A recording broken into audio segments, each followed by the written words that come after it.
I'm going to call this meeting to order for Polk County Board of Commissioners for Tuesday, April 2nd, 2024. All commissioners are present. Please join me in the Pledge of Allegiance. I pledge allegiance to the flag of the United States of America and to the republic for which it stands, one nation, under God, indivisible, with liberty and justice for all. All right, first item is for comments for items that are not on this agenda. Hearing none, moving to approval of the minutes of March 26th. Let's move. Second. It's been moved and seconded. All those in favor signify by saying aye. Aye. Aye, passes unanimously. And now that takes us to our SEDCOR update. Mr. Alex is up today. Well, not just me. Oh, sure. It's the whole crew. And Eric. Well, thank you for having us. Morning. We haven't done this. We do this about every year, so we're excited to come back and just give you kind of an update on where we've been in the last year, kind of what we're focusing on, what we're thinking about. And I don't know, these are, I really always enjoy these conversations because I like to hear what people are thinking too. And yeah, and I'm personally really proud of the work that we do. I think is, continue to love working at SEDCOR and covering Polk County. And so it's always fun to share, and we don't get a lot of opportunities to talk about what we talk about. So Yeah, and I guess for the record, I'm Eric Anderson with SEDCOR. We also brought Kip Morris, who's our new business retention expansion manager for Marion County. We thought just because we know this gets broadcast, we'd start with a little bit of just background, which I think you all know what SEDCOR is, and what do we? oh, there we go. Oh, there we There go. we go. Sorry. No, all good. Oh. Yeah, so we're a public-private partnership that works towards building the economy of Marion, Polk, and Yamhill counties through capital investment and job creation. I think we've come to the realization that a good part of our job is actually just connecting dots, and not everybody's good at doing that. And I think we're all pretty good at doing that.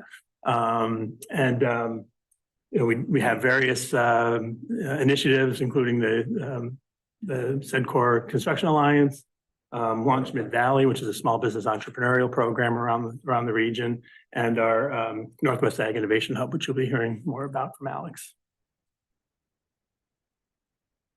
Thinking about it. It wasn't my imagination. There we go. All right. So we've just kind of taken to, as part of our work plan, calling our mission just one word: opportunity. We are out looking for opportunities. Our work plan is really geared towards what we learn from the businesses that we work with, the traded sector manufacturing base of the region. We listen, we go out there, listen to what their issues and opportunities are. We work with them, think creatively, bring in other partners, act quickly and with agility, and try to build solutions to last. And we want to see businesses be able to invest, stay, and grow in the Mid-Valley, benefit from incentives that are out there, and then forge new partnerships with both with other organizations as well as within the business community.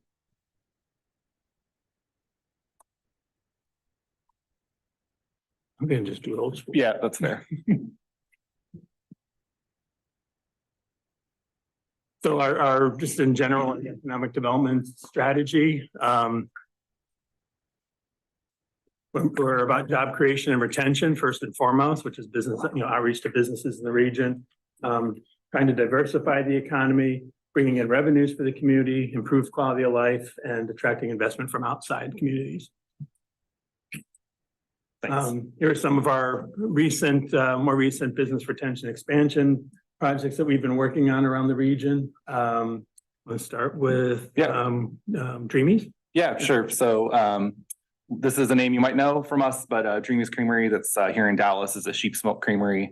And they started as a food truck. Now they've gone brick and mortar. They're doing some manufacturing and some also contract manufacturing co-man for other folks. And so it's been fun to watch them for the last 3 years kind of go, step along the path, connect them to certain programs. They came and did Angel Food Marketplace, which I'll talk about later. But then also we gave them the 2023 Core Entrepreneur of the Year as an award, just because of the success that they had seen. That's obviously a smaller traded sector, but they're just kind of slowly adding jobs and creating investment, and hopefully have a bigger project or two in the next couple years with them.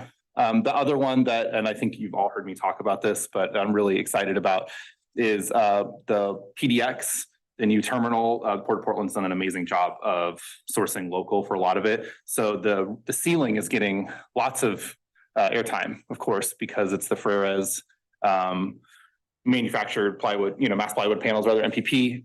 But the flooring is all going to be, from Polk County. So it's Xenoforest Products has a whole new oak tile product that they're doing, this 80,000 square foot order from the port, and they'll be, I'm assuming they're halfway through or maybe fully through install. But that's been a fun project for restarting a facility right by the Lincoln store outside West Salem and getting manufacturing going there. I think that's just like almost a classic Suncor project of new innovative product, adding headcount, making investment, et cetera. So another project in Dallas that hopefully you've seen as you've driven by is the Open Road, their new headquarter expansion. And this is a company that I think everybody drives by frequently and maybe doesn't know what's happening in there and whatnot, but that's a really, that's a great project.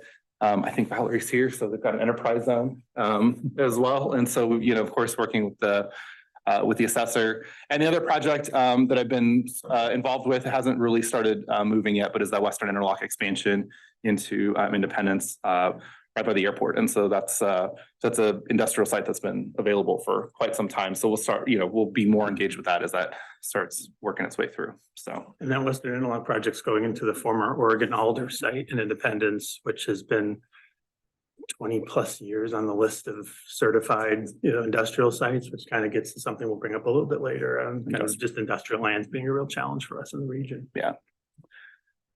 There, speaking of. Yeah. So we are trying to spend quite a bit of time and effort on various groups looking at the industrial site here in Dallas, the former Weyerhaeuser mill site. We recently had a meeting again with the railroad to get a feel for what their actual numbers are to get that in place. I think the question came up during the last Economic Development Commission meeting. We don't get that many leads that require rail, but when we get somebody that requires rail, we don't really have any rail served sites. So having this site there when that time comes, probably 10% of the leads we get from the state have a rail requirement. And I think the more that we see with natural, with the wood products industry and other things kind of having new technologies come into it, I'm still thinking that there's some opportunities there for that type of industry in the future. But we've been working on a couple of different projects with the city of Dallas on that, the TGM grant for looking at the road that would be developed that would kind of split the site and provide better access to it. And also a strategic reserve funded project that's looking at a little thing, moving the creek, but relocating the creek to actually free up the land to make it a little more developable. Yeah. The last couple of pictures in there are once again of the PDX terminal, but the one on the bottom right is the T2 project of the Port of Portland. And I bring that up because as a result of the work of Xena and Frères going into it, we've kind of forged a newer relationship with the Port of Portland's economic development staff. And that T2 project is what they call their Mass Timber Innovation Center. And that's looking at new product development, particularly in the area of housing and affordable housing, lowercase a, affordable housing, workforce housing. Also looking at training, retraining folks for those kinds of jobs, and new product development using mass timber products in Oregon. And that's something that they're getting a lot of federal funding for. So I think the fact that we're kind of getting back into gear with the Port of Portland might provide us some resources in the future. We're also going to try to get everybody to take pictures of their feet on the tiles of the new terminal when they're done. So, everybody takes the carpet. That's last year. You got to go for the Xena tiles in the future. Neutral tone. That's right. The last few years, we've gotten more engaged in entrepreneurship. In the last couple of years, we've actually been sponsoring some entrepreneurial programs with the Latino Business Alliance. The Latino Microenterprise Development Program is funded through Business Oregon. First, there's Small Business Technical Assistance Grant, and then more recently, the Economic Equity Investment Program. We just finished the fourth cohort of entrepreneurs to go through that. I think the last one graduated 47 folks from that. We're about to start one in probably April in McMinnville. It's our first one in Yamhill County with a new partner there. We've actually already started initial conversation about doing another one here in Polk County in the future. Yeah. That's been a good partnership, also bringing in Chemeketa Community College and giving them some more resources to actually enable them to provide culturally and linguistically appropriate training for entrepreneurs. Also, the Mid-Willamette Valley Regional Innovation Hub, that's been quite a bit of time and effort on our part in the last quarter or so. This is another Business Oregon initiative that at this point only has funding for 18 months. So, it's kind of hard to get very enthusiastic about it because, but this is supposed to be providing innovation and entrepreneurial resources for the region. So we've really looked at this with our work group as an opportunity to fully fund a venture catalyst position. If you remember Mike White, one of our partners, he's the one that goes out and helps businesses like a Dreamies when they're trying to attract investment capital, helps them work on their pitch. And attract funding. We're also looking to have somebody in that position that would kind of coalesce, particularly our 4-year and 2-year university partners around what resources they have for business. Those programs change, program staff changes. We don't always know what George Fox or Willamette have and who the contact people are. And we're hoping at least we can build a better network in the perhaps limited time we have with that funding, if we get the funding. And, in our 42 years, we've been spending a lot of time, and I think we're pretty early in the world of connecting the needs of our local manufacturers with particularly high schools. And we continue to do a lot around workforce development and CTE programming. Abisha Stone on our team, we have a contract with the Sheridan School District to help them build out the curriculum for their Barbara Roberts CTE program. And we've been working with local manufacturers like Hampton Lumber to understand what skills that they need in future workers. And it's exciting to be part of that from the ground up. Also, I want to talk about the ARE visit. Yeah, so the middle photo there is Tiger Manufacturing, which is a machine shop that runs inside of the Newburgh High School that you may be familiar with. And so we went on a tour a few months ago. I took some Dallas City staff and then some Dallas School District folks to go see how it runs, how it works, talk to the CEO who's a senior in the school, right, which is amazing. And so we are trying to it's pretty interesting to see Newburgh, especially the Newburgh High School, solve some of its workforce challenges by employing students. So for classified staff in the elementary school, which are hard to find, they're actually running through program. And so it started with this Tiger Manufacturing, like, oh, we can run a machine shop. And they're a subcontractor to ARE. That's Alvin in the maroon shirt. So he's the mastermind behind all of this program. He's also in the school every day. So it's hard to scale in some ways because you need an Alvin to come help do all the things. But at the same time, the principal had figured out sort of some creative ways to get some workforce training and solve her own problems. And so I think it's always just good to cross-pollinate on those kinds of projects. And so that's a fun one. And we really like to support Tiger. So more of that. I do think that Sheridan, also the Barbara Roberts, the CTEC Center will be, I think that there will be collaboration on this side of the river for sure for other school districts. I would assume at some point, because they'll be able to offer some programs that other schools can't offer. And obviously not every school can afford to just stand up their own CT program for everything. So I'm looking forward to that. And I'm really glad that Abisha is inside then trying to help craft curriculum and partnerships. And then looking at, agriculture, fire, kind of fire Fire science. sciences, so some real things that impact the whole region, not Yeah. just Sheridan and Lamina. Some of the trends that we're tracking, supply chain development, we kind of got into the, right before, COVID, when everybody was talking about supply chain issues, we were identifying that really, if we start to look at the supply chain around our traditional industries in this area, it connects to a lot of other industries. When you look at agriculture and food and transportation and logistics, or forestry, wood products, and technology companies like what Ferris is doing now.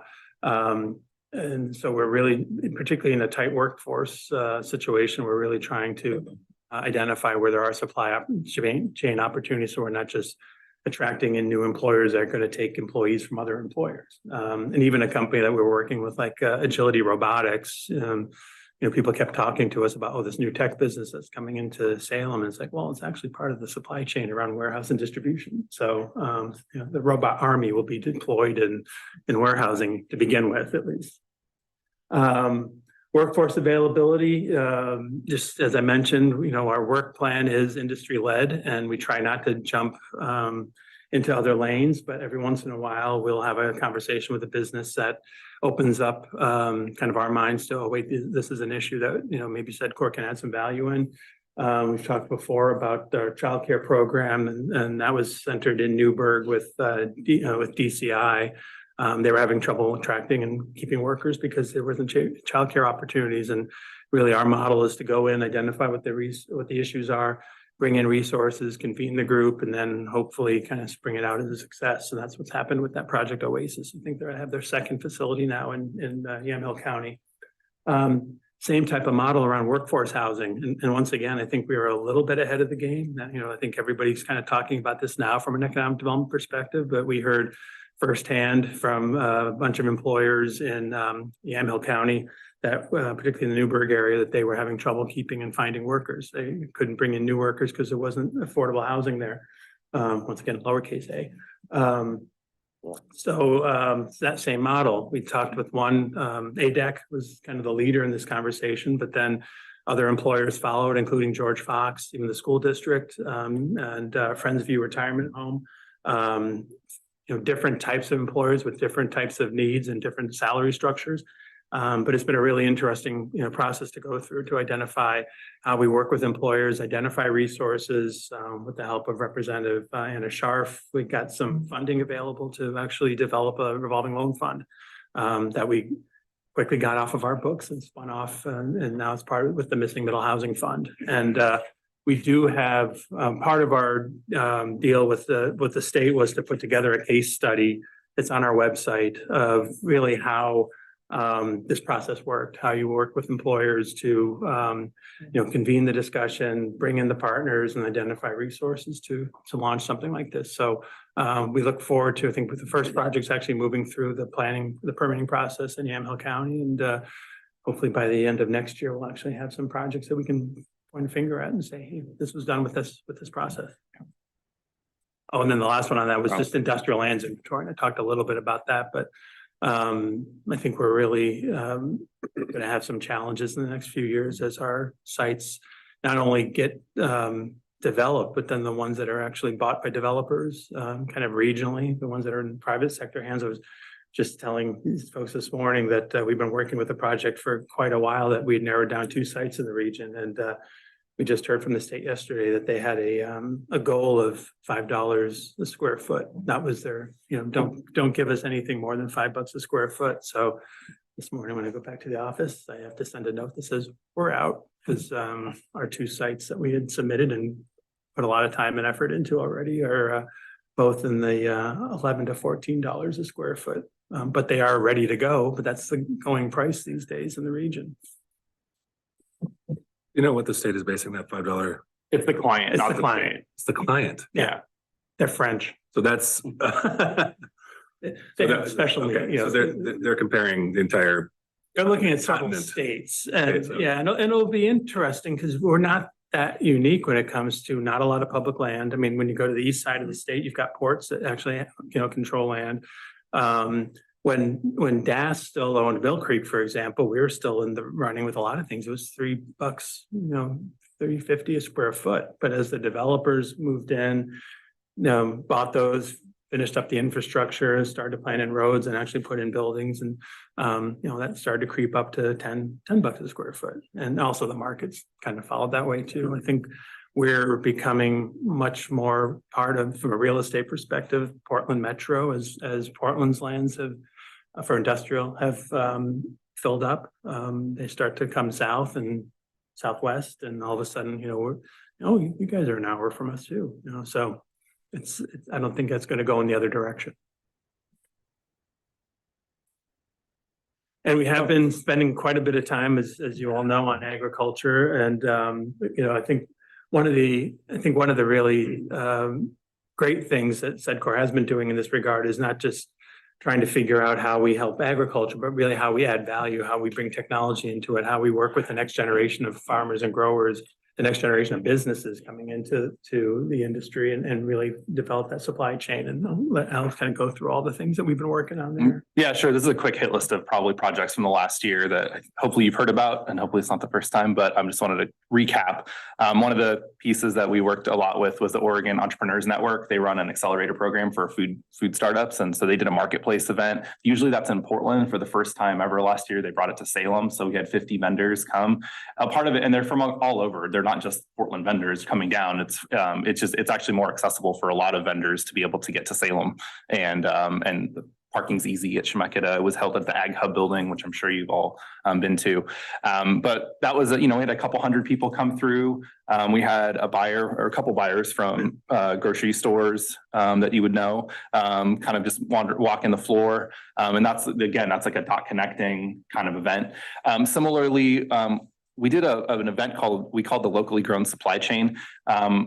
You might be familiar with the project that we did maybe 5 years ago that got quite a decent amount of press, especially from the Capital Press, where Yamasa soy sauce was looking for more locally grown hard red wheat. We connected them to a farm just on the border here between Polk and Yamhill counties. And they're now in their 5th year of actually, they just delivered during the Ag Breakfast, actually, Polk County, they were delivering a load of wheat. And so we saw that, and I actually have been palling around a bit with the Oregon Processed Vegetable Commission, and they were having a similar idea just to figure out new markets for them. And so they said they didn't have time to do some sort of networking event. And I said, we did. So we did it. And so in November, we held this locally grown supply chain event, had 7 or 8 food buyers and manufacturers tabling, and then just invited farmers to come make connections and see about contracts for this year. I'm not going to say that tons of success and tons of contracts came out of that, but everybody left pretty excited. We're going to do it again this year. And I think we'll open it up this year to sort of smaller buyers and smaller growers, and try to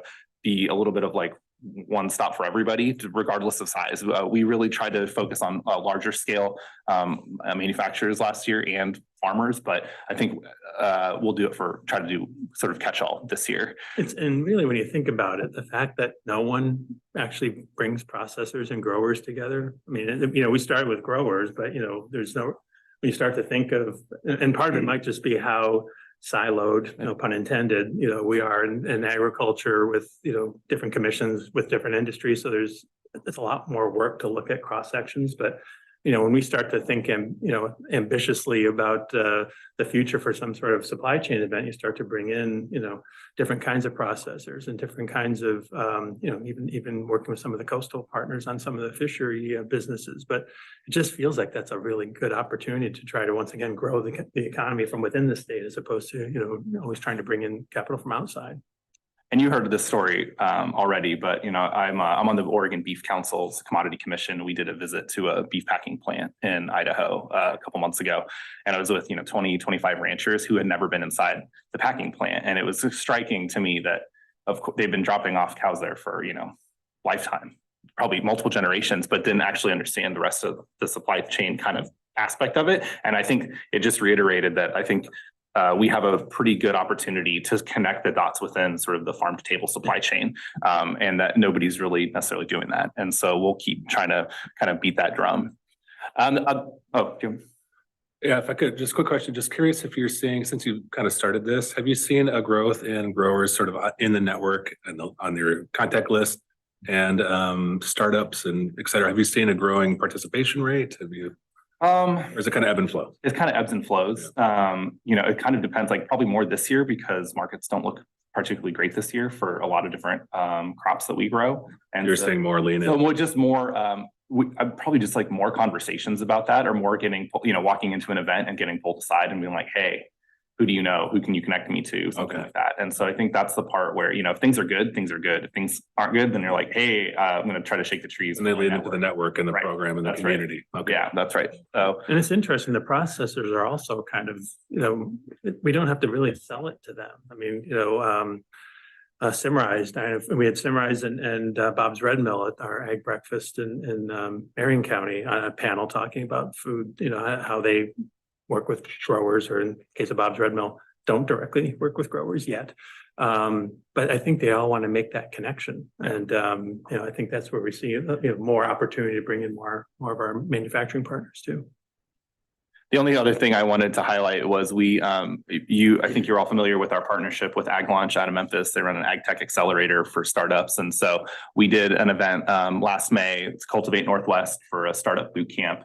This is kind of 3 days crash course in business fundamentals and ag tech and connecting and just understanding ag. A lot of the startups don't actually have a really comprehensive understanding of agriculture, even though they're trying to sell into it, so it's been teaching that. So we're doing that again this year. It's May 14th through 16th. It'll be held in Independence as well. And so, last year we had one of the companies actually apply for the National Accelerator Program. So we're sort of top of funnel trying to do that recruitment. The farmers pick which companies get invited in. It's a highly competitive process at this point. Maybe 75 companies applied for 8 or 10 spots. And so unfortunately the Oregon startup wasn't chosen, but still chatting with him, trying to support what he's up to. So the only other thing I included was the Oregon Business Council. Yeah, as a result of a lot of this work, I think we've ended up becoming, at least for all intents and purposes, the highest profile economic development organization that's actually working with food and beverage and agriculture in the state. So as a result, we've been brought into some of these more statewide discussions and trying to at least carry the messaging that we're hearing from our partners in the region about what the needs are and what the opportunities are and what the challenges are. So the latest iteration of this is the Oregon Business Council. I think probably all had heard they decided to concentrate on the semiconductor industry first in Oregon, and we've heard a little bit about that the last couple of years. More quietly, they're choosing their follow-up work as food and beverage, and some pretty high profile companies involved. I think the chair is Patrick Kreitzen from Tillamook. These are all folks that are interested in really trying to develop a stronger program for these employers in the state. And so we're at that table. Senator Wyden did what he called it, the bounty tour last summer, and visited a bunch of food processors in different parts of Oregon. We got to host him at one here in the region. We actually took him to Yamasa to not only kind of see how soy sauce is made, which is interesting, our biggest brewer, but also to hear that connection between what we grow and what we process, and where the opportunity is for increasing that. The only other thing I'd highlight is that, I think we're trying to do better about telling the story for the region. And so Capital Press has been generous to us, of course, with running articles about ag breakfasts and locally grown supply chain. And then also SEDCOR awards that were really well covered. We have a new marketing manager, Noreen Khan, who I think you've all met. Who's doing a fantastic job of getting us sort of out there. Also, really active on social media. Got this great Instagram reel of Commissioner Pope driving an electric tractor at the ag breakfast. And then just trying to support. I wrote an article for the Cattleman's Monthly magazine and stuff like that. So, but yeah, I really appreciate your time and letting us come and just kind of update you on projects, and happy to answer questions. It's always glad to see you when you come to our meetings and come to our events. It's always nice to see the commissioners involved with what we're doing.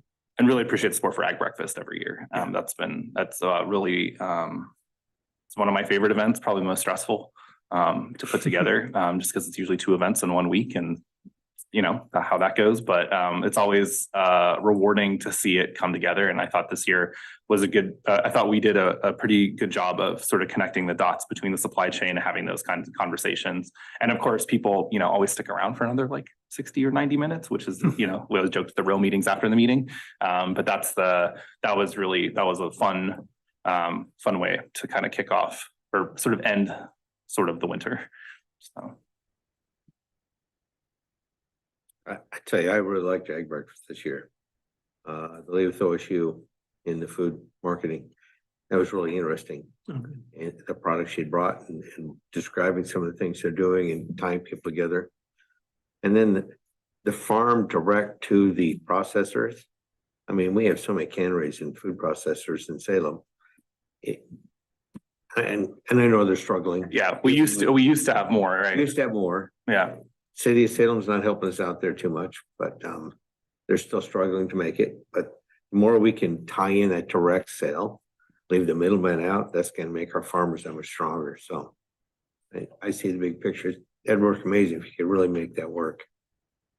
I think it was notable from Marcia, so she's the head of the Food Innovation Center. There's a little bit of a disconnect, right, between the products that they're making and what we grow here and whatnot. And so, and they're aware of it. And, you know, I think we've been working quite a bit with the Food Science and Technology Department at OSU. And so it's good to see them start connecting a little bit better with, and they're building they built a smoke lab for, you know, wine grapes, especially for damage. They've built, you know, they got a meat lab, so they're doing investments, but it's just making sure that they're connecting within like the College of Agriculture, you know, and so and Dean Simonich, who's the for Department of Ag, is in a great department for the Ag Science department. She's done a really good job of trying to connect dots as well, and she's helped us connect a couple of dots within OSU. So And Fits and OSU starts. did apply for one of the Centers for Innovation Excellence from the Oregon Innovation Council, and it was not chosen. And that really helped get kind of galvanized. everybody up in arms about how, you know, it was put on a second tier of projects that came close to getting funded. And in the staff comments, you know, someone had questioned the economic and innovation opportunities in the food and beverage sector, which made a lot of people go apoplectic, and rightly so. So, Including Eric. including me.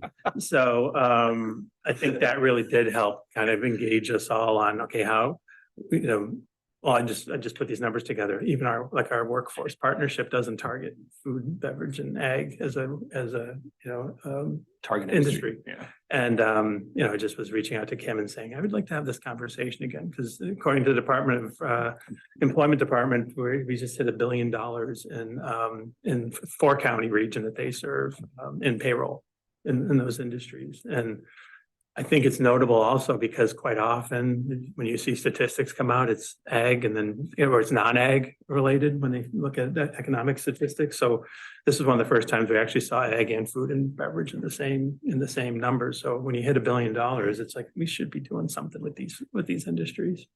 And lastly, you guys do a great job connecting, but I hope someday you can expand your executive board to allow Marion and Polk County, you know, that so we can be more involved more directly. We look forward to that day. Good job. Never, ever miss an opportunity. Do not be embarrassed by that, because I have been very vocal. Telling you as the executive director, Yep. Polk County does not have a seat on that executive committee. It's wrong. It's wrong. It's wrong. And it is voiced back. I know you do. Yeah.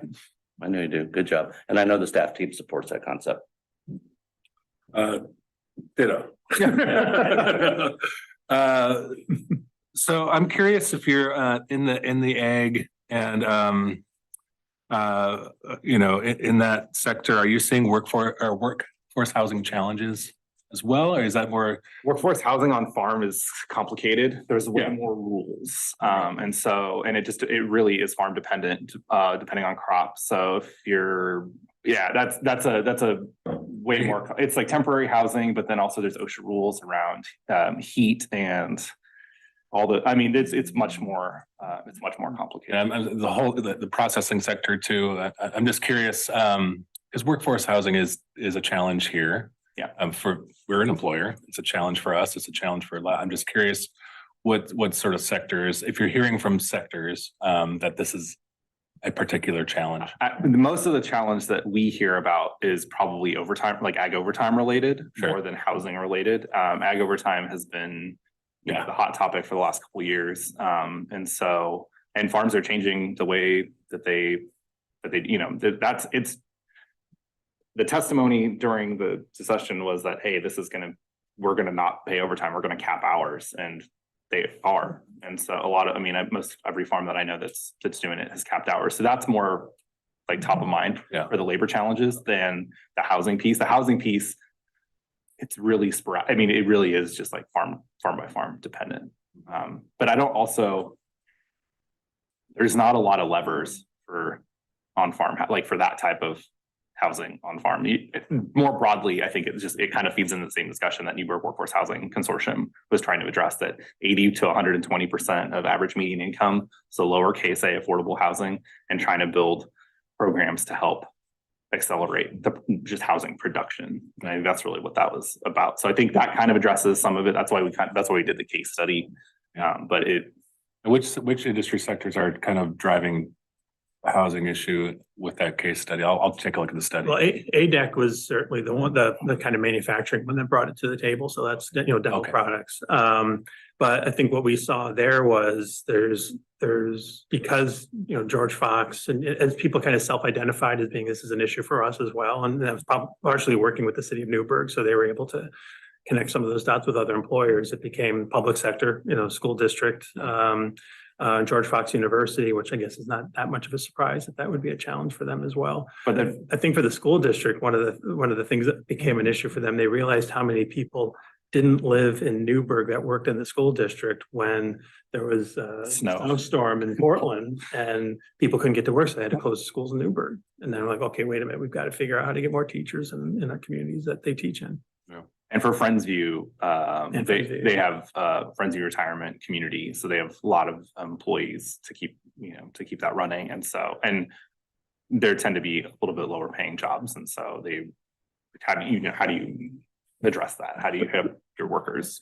And the other piece of this though is every one of those employers at that table could bring land to the discussion. They actually had land as well that they could be looking at. So I know Friendsview, for example, has been really interested in doing something on their property. And I think this model, we have not tried to do this in another part of the region yet. So if there's interest, that partnership between major employers of all, different sectors, local government and other resources being brought into the table, there's a lot more happening now. The Missing Middle Housing Fund, who we've worked with, they've got a really good model. And when we started in almost a year ago, April 5th, I think, last year, with a kickoff event in Newburgh with just talking about the housing issue and bringing in different types of developers with different types of innovative, solutions to say, here's what we're doing in other parts of Oregon, other parts of the country.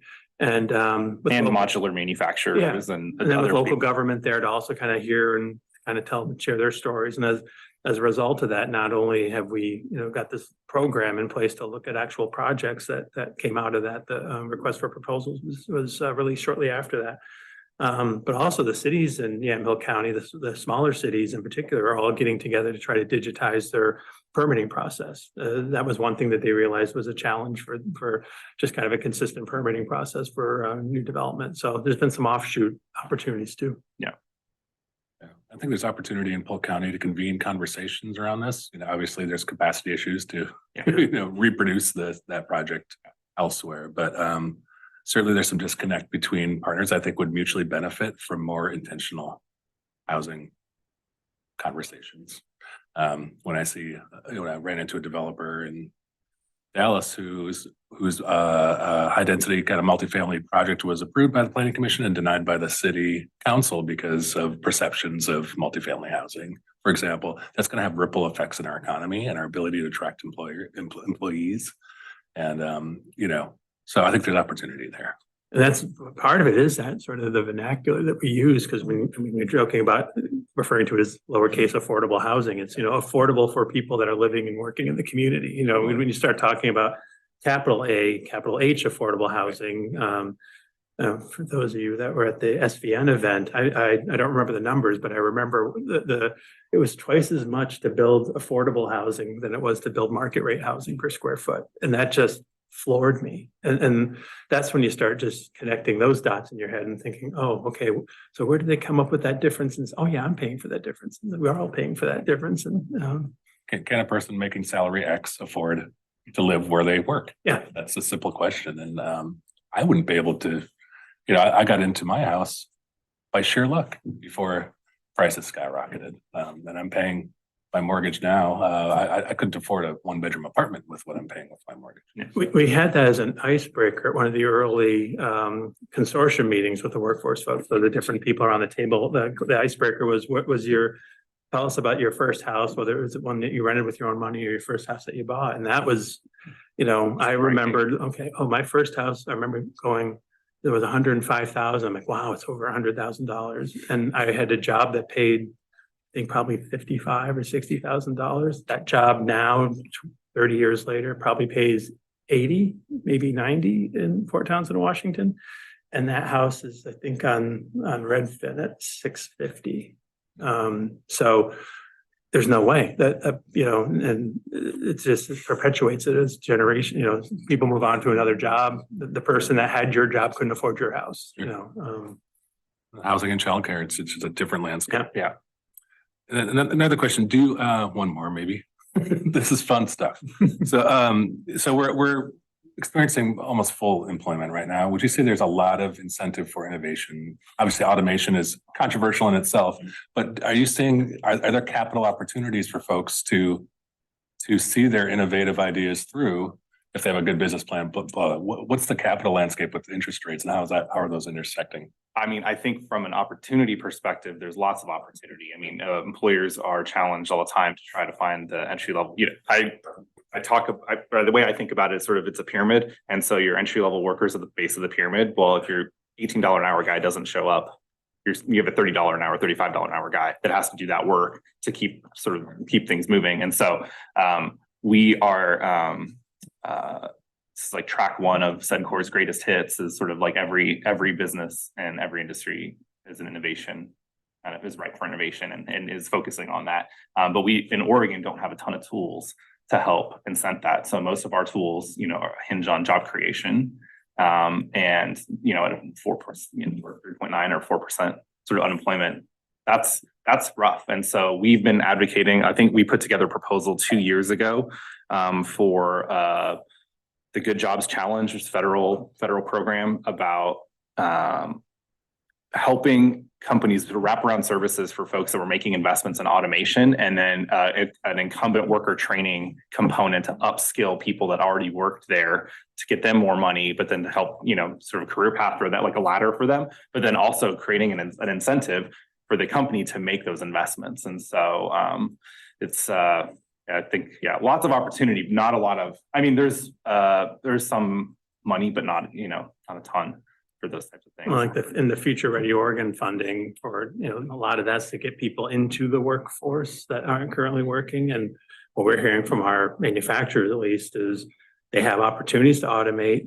To automate, they need to upskill their current workers, and that might involve also, English as a second language, basic computer skills, but it's not a matter of replacing jobs. It's a matter of fortifying existing jobs. And so we just keep trying to play that tune over and over again. That incumbent worker training tied to, career ladders is a real opportunity for us. I think when it comes to innovative, like startup or expanding businesses, that's what we really hope to more resources that we hope to get out of our innovation hub concept, because part of that, while there's not a lot of public resources or more public resources, part of that role is to really identify where the investors are in the communities that we serve here. And I think we've changed it now to either August or September. We're going to be having a pitch competition. So over the summer, we'll be trying to get businesses to come into some training, identify, first they apply. They go through some training, get their pitch down, and then we'll bring them together with a room full of potential investors. And then at the end of the 4 or 5 presentations, the investors huddle together and figure out which ones that they want to pull some money in to invest in. And we've had good luck with that in a couple of rounds. And I think this next round, hopefully we'll have some more resources. All that for now. Great job, guys. Thank you. So thank you for your presentation. I have a couple of things. First, it occurs to me in all of my years involved in agriculture and years as a commissioner and engagement with SEDCOR that we've done a great job collectively of trying to find more niche market opportunities, more ways to amplify the things that we can do to make money. Yet here we are in an era where we have dairies leaving us. You guys know this is a favorite topic of mine. Dairies leaving us faster than we're producing them in the United States, but especially amplified in Oregon. All of this work that we're doing certainly helps those who can afford the niche market food and beverage opportunities. I'm not being critical, I'm just making an observation. Yet here we are in a place where we're living in an economy where people are starving to death because they can't afford what we produce. And what we produce, we tend to export as much as we possibly can. Why? Because that's what pays us the best. Again, I grew up in the grass seed industry. I'm all about that. I know that. But here we are in a place where I think more and more of us need to start thinking about how can we turn some of our attention to how do we make certain that we're going to have enough food for our own people?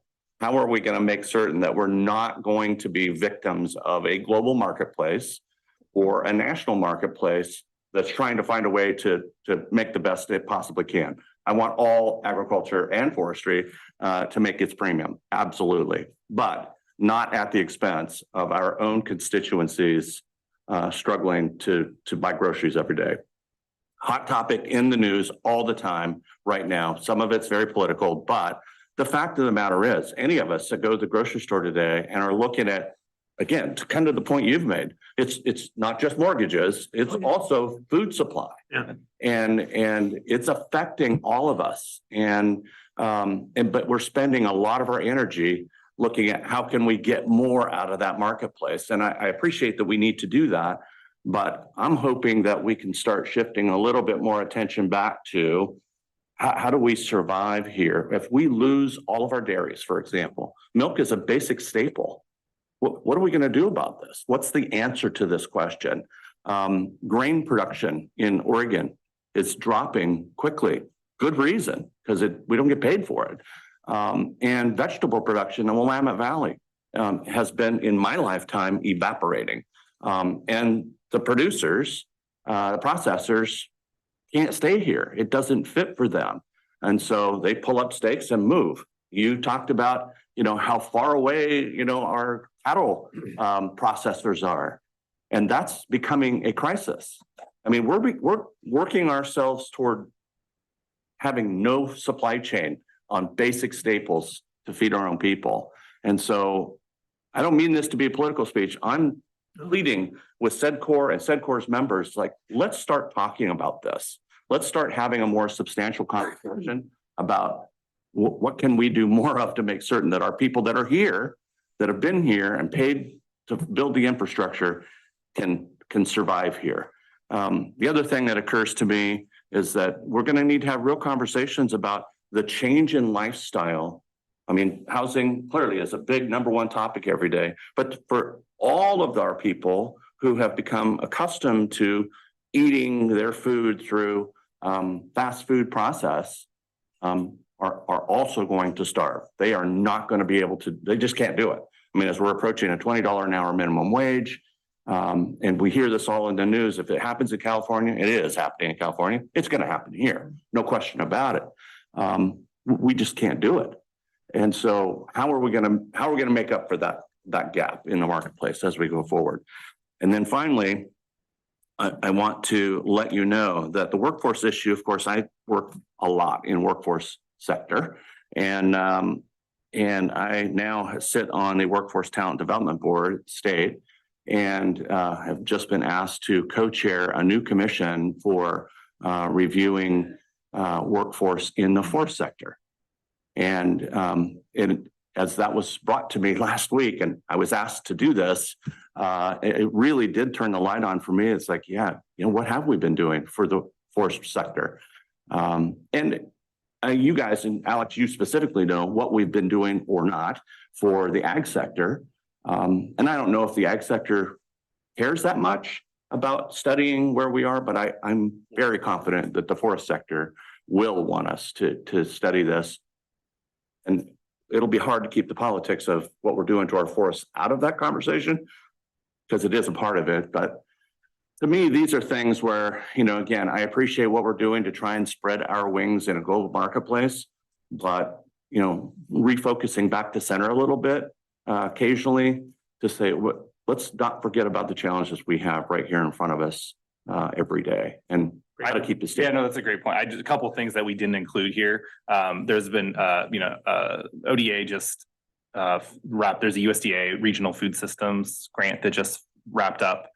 We've been having actually a lot more of the local supply chain, like regional supply chain, from like a resiliency perspective, to your point. And there's a lot of like food hub folks. There's a lot of folks. There's a USDA $30 million project at OSU for regional food business kind of stuff. It's it's a really big project. And so we're paying attention to that. We both went to the kickoff for that project. That is more about regional food system pieces and strengthening local supply chains. Similarly, I just served on the meat processing grant review committee with ODA to try, and $8.2 million to try to help sort of build local processing across the state. And I think it's exactly to your point of trying to build that resiliency. The number that I heard a few months ago for dairies, we're down to 141, 142, something like that. In the state, there were 206, I think, when I started at Sedcor. So I hear that loud and clear. Of course, same number of cows, just consolidating industry. But absolutely, it's something we talk about quite a bit. And it's part of the day-to-day work. That's maybe not a bullet point on the presentation, but it is absolutely a conversation that we have.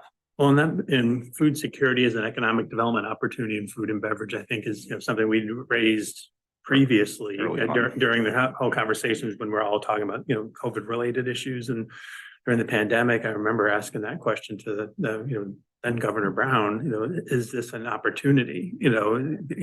Because we grow a lot of stuff here, and then the processors never shut down during COVID, obviously.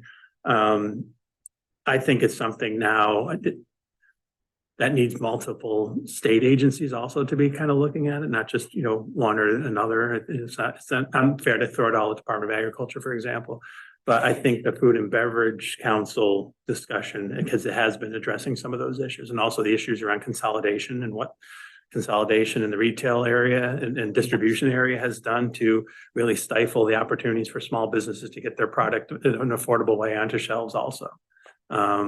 So I think that topic, I know that topic will come up in those industry conversations. So it'll be interesting to hear what the industry has to say about opportunities there too. And also, I forgot to mention, we supported, I worked with the Association of Oregon Loggers last year for a Future Ready Oregon application for workforce development that was not funded, and twice. So we've been trying, said we wrote in as a partner, and I worked with Sarah Nelson, who I don't think is there anymore, but it's a workforce coordinator. But we were trying to stack together a project for like youth workforce education around forestry, and no dice. So trying. okay. Yeah. I just a couple of comments. One is, I agree getting the state involved and maybe taking a look at this, but the only time is every time the state gets involved, they pass laws that make it more difficult for our farmers to make ends meet. And the labor issues that are laws that they've implemented have made our costs so high. Selling outside of the state against Idaho, who has a minimum wage of like $8 an hour, is almost impossible. And the fresh vegetables and stuff, the hand picking is gone. You can't hand pick at $15-20 an hour and make it pay. It's just impossible. That's really cost us a lot of crops. But in the housing program on the affordable housing, you mentioned that local governments got involved, or their local government involvement. Can you expand on that? Sure.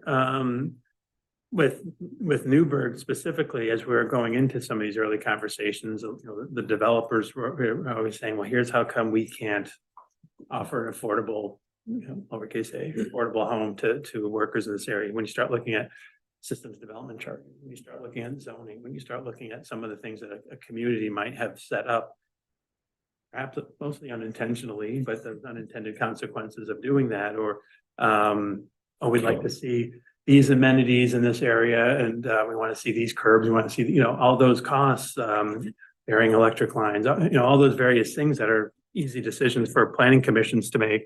When it actually gets down to a developer, yeah, no dig there. When it actually gets down to a developer taking that list of rules, you know, that's only going to do one thing to the price of the housing, you know, go up. So we wanted to go in with the city, in this case, the city of Newburgh, at the table to say, okay, what can you do as a city? Is it opportunities with systems development charges, which they have done there, and I think are still kind of finessing some of that. It was, you know, maybe some processes around prioritization for certain types of housing, you know, applications over others. I mean, I think we want the communities to be somewhat come to the table in an entrepreneurial way, as well as the housing developers, and see if there's innovation, not just in construction practices and materials, but in how these projects get permitted and how much it costs to get permitted. So the counties get involved, or is it only with the cities inside the urban renewal areas? The county was involved when we had the contract with the county. Some of the zoning? Yeah.